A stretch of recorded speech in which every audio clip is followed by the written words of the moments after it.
que é Conta basicamente o Spotify, ele tem gastado muito dinheiro na questão de licenciamento de conteúdo ou produção de conteúdo exclusivo dentro da plataforma deles, né? A gente falou muito do caso do Joe Rogan, né, que tem o maior podcast do mundo, né, ou um dos maiores, né, vamos colocar assim, e foi muito falado porque foi um acordo de licenciamento de muitos anos, por mais de 100 milhões de dólares, e agora eles fizeram isso também, porém com o segundo maior podcast criado e produzido por uma mulher, chamado Call Her Daddy.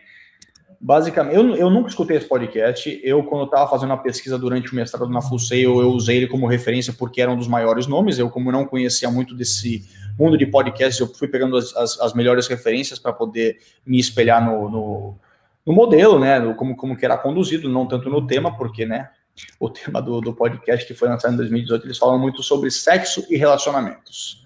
Eram duas moças que falavam disso abertamente. Hoje é só uma menina que fechou o contrato, né, a Alex Cooper, mas eu nunca escutei esse podcast, sabia do nome, sabia que ele vinha de uma plataforma totalmente diferente, né, não comum dos podcasts, que chama Barstool Sports, mas nunca tinha escutado, assim como eu mencionei algumas vezes aqui. Você já ouviu o nome disso aí, ou não, Carol? Eu já tinha ouvido o nome, mas eu nunca entrei, eu não escuto muitos podcasts, assim. Então, eu escuto quando alguém me recomenda alguma coisa, me manda algum link, eu escuto o teu, quando você manda também. Meu marido é viciado em podcast, de tecnologia. Então, às vezes ele escuta alguma coisa, mas eu não sou assim de ficar... É a coisa do tempo, né? Não dá tempo.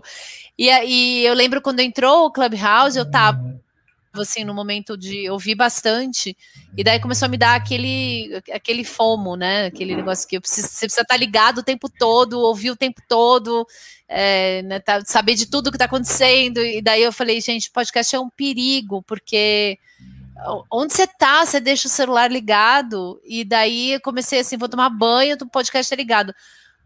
Eu não tô nem ouvindo o barulho do chuveiro, não tá nem me deixando ouvir, por que eu tô com essa...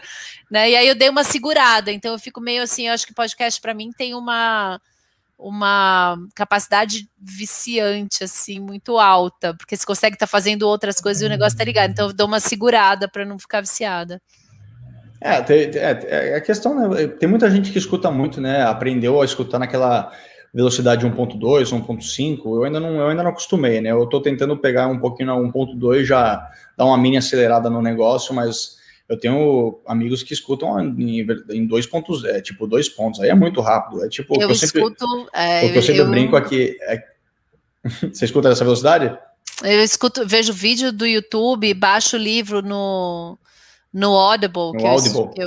O Audible é tudo, cara, se deixar. E tem hora que eu tenho que voltar, porque realmente, né, dependendo do pique do livro, 1,5, se é uma pessoa que já fala num ritmo mais acelerado, tem gente que fala muito devagar. Daí não dá. Eu amei a iniciativa do WhatsApp de botar 1,5, 2. Cara, o meu WhatsApp, a voz de tá tudo assim, que dá pra assistir, e tá ótimo. Mas você perde um pouco do prazer, né? Assim, não tem o prazer, é tudo rápido, né? Eu brinco que, tipo, praticamente você vive no mundo escutando, tipo, Alvin e os Esquilos. Nós todos viramos Alvin e os Esquilos. É basicamente isso. Eu ainda não acostumei, mas, tipo, eu peguei 1.2 já melhora um pouquinho, porque às vezes é o que você fala, né? Às vezes você quer escutar, mas você não tem tempo e você não consegue. Eu, por exemplo, eu não consigo fazer muita coisa. Quando eu tenho que pensar, eu não consigo escutar podcast. Eu tenho que escutar podcast quando eu não tô fazendo nada, quando eu tenho que pensar, tipo, lavando louça ou fazendo faxina, sei lá, alguma coisa assim. Então, tipo, são esses momentos que eu pego para escutar podcast. Então, ou dobrando roupa, enfim, alguma coisa que não exija pensar. Porque se eu tiver que pensar e escutar podcast, não dá certo para mim, não. Não consigo. Mas, basicamente, voltando ao tema aqui, porque a gente deu uma saidinha, mas ainda falando sobre isso, o Wall Street Journal, eles tinham estipulado, né, antes da notícia sair, que o acordo ia ser fechado por volta num valor de 20 milhões de dólares por alguns anos de licenciamento exclusivo para o podcast, né? Mas aí o valor foi 3 vezes a mais, supostamente, de acordo com fontes próximas da negociação. Então, são 3 anos de contrato, 60 milhões de dólares, que envolvem não só os episódios, né, a produção de futuros episódios, como novos projetos que já estão em desenvolvimento com a criadora Alex Cooper. Então, isso é ótimo. Para o mundo dos podcasts é ótimo, porque você continua vendo esses criadores de conteúdo e podcasts de pessoas que nem eram assim tão influentes, né? No caso do Joe Rogan, ele já tinha uma base sólida de fãs, mas eu nunca escutei dessa moça, a Alex Cooper, não sei qual era o trabalho dela antes de criar esse podcast, mas você consegue enxergar que outras pessoas conseguem atingir um patamar falando sobre temas que não necessariamente são muito nichados, que é o caso dela. Hoje em dia ela fala muito de saúde mental, ela fala muito de autoajuda, ela fala muito de crescimento pessoal, que é o foco do projeto dela.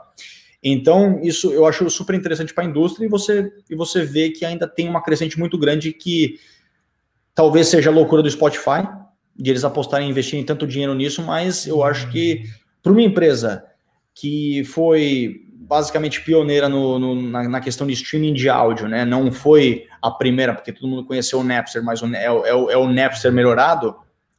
Então, eu acredito que eles estão enxergando alguma coisa. Eu acho que podcasts ainda são são undervalued, como que sobrevalorados?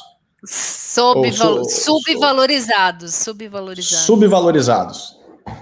Eu acho que tem muita coisa para fazer com podcast, né, Gui? Eu acho que ainda assim, as pessoas começaram a ter noção de que é legal ter um podcast, mas é muito no paralelo de precisa ter um perfil no Instagram, precisa ter um site, precisa ter um podcast. Mas por quê? Como falar? O que fazer?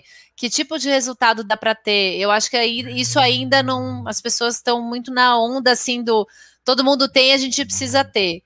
Mas estudar, realmente entender o benefício, eu acho que ainda falta um pouquinho aí. É muito da questão, tipo... É diferente você criar um podcast como se fosse uma rede social. Não, o podcast, ele tem que te ajudar...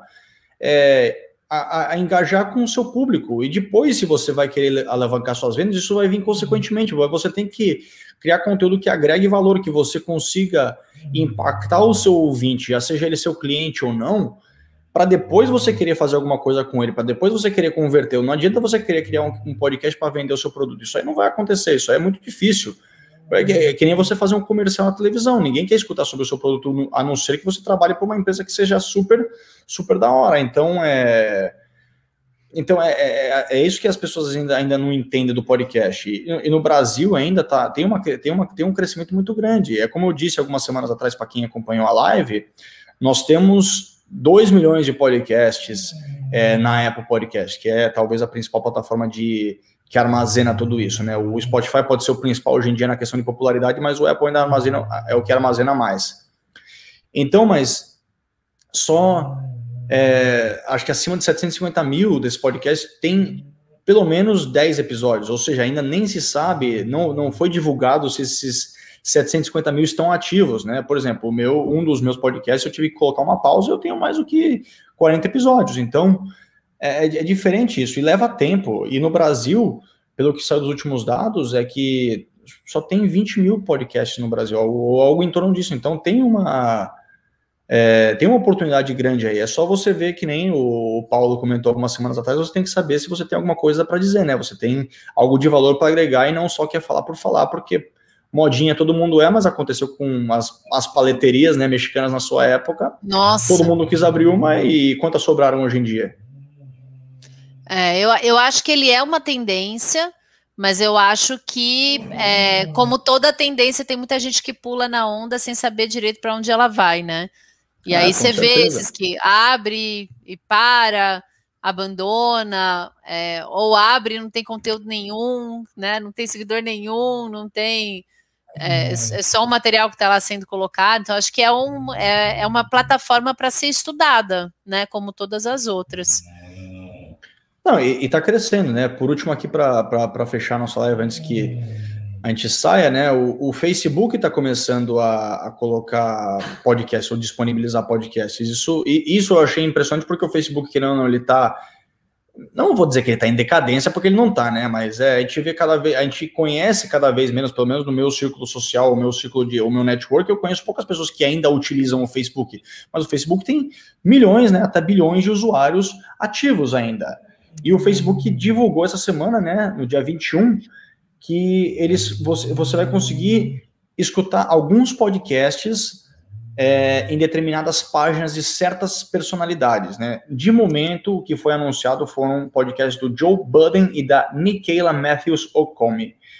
E aí o que você vai fazer? Você consegue ver nas páginas, quando você estiver pesquisando, ou você estiver lá gastando o seu tempo no Facebook, eles têm um mini player onde você vai conseguir escutar esses podcasts. A ideia deles é colocar mais podcasts de mais podcasters dentro da plataforma, ou seja, eles estão querendo migrar também para essa área, mas aí é o que eu digo. Estão de olho. O Mark Zuckerberg, ele quer ter tudo para ele. Então, não me surpreende no mais mínimo. Eu achei até que eles demoraram um pouco para criar essa plataforma dentro do Facebook. Eu acho que tem sentido para o Face, porque o Face está virando a plataforma social para os grupos. Né? Ela é a plataforma social que melhor gerencia grupos de discussão. Nenhuma outra faz isso como o Face faz. Então, eu acho que tem sentido também ele criar esse canal mais de áudio com temas, né, específicos e tal. Eu acho que ele está indo na possibilidade da segmentação mais nichada. Acho que funciona. E ele, vamos falar, ele sabe, né, também, não é nenhum iniciante, né? Não, nem um pouco. Mas tipo, eu acho que tem muita coisa rolando ainda nesse mundo aí. E vamos ver para as próximas semanas. Eu tô ficando bem interessado. O Flávio Maneira perguntou. Flávio. Acho que sim, Flávio. Põe lá. Eu acho que ele permite, hein? O Flávio tem cada evento maravilhoso e fala de neurociência, fala de muita coisa interessante. Se abrir, você avisa a gente. Com certeza. Eu vou até dar uma fuçada para ver como é que escuta nesse mini player do Facebook. Eu tenho curiosidade para saber como é que funciona tudo isso aí. Porque você fica com o Face, eu fico com o Green Room, a gente faz uma pesquisa e conta semana que vem. O Facebook é só para gerenciador de anúncios e para lembrete de aniversário. E você sabe que eu parei de ver aniversário lá, perdi vários, né? Esqueci, não tô mais entrando, esqueci de falar, nossa, foi aniversário do fulano, esqueci. Ficaram o reflexo total de como eu não tô entrando no Face, porque eu entrava todo dia, pelo menos, para mandar feliz aniversário para alguém, né? Mas é que o Facebook tá cada vez mais perdendo essa questão, o pessoal, por isso que eles investem mais no Instagram. Mas no final das contas você precisa ter Facebook para muita coisa, então não vai deixar de existir, o pessoal vai continuar alugando, porque se você quiser grupos, cara, os grupos, eu tenho feito muito programa da Full Sail, esses programas que a gente faz de estudo e tal, em que alunos de ensino médio, alunos de universidade têm que submeter a própria maratona de criatividade, que a gente teve 4.000 alunos participando. A entrega do vídeo dos alunos era via um grupo do Facebook. E isso funciona muito bem, mas a garotada não tem. Eles falam, não tenho Facebook, não quero ter conta. Vai ter que ter para entrar para o grupo. E aí funciona.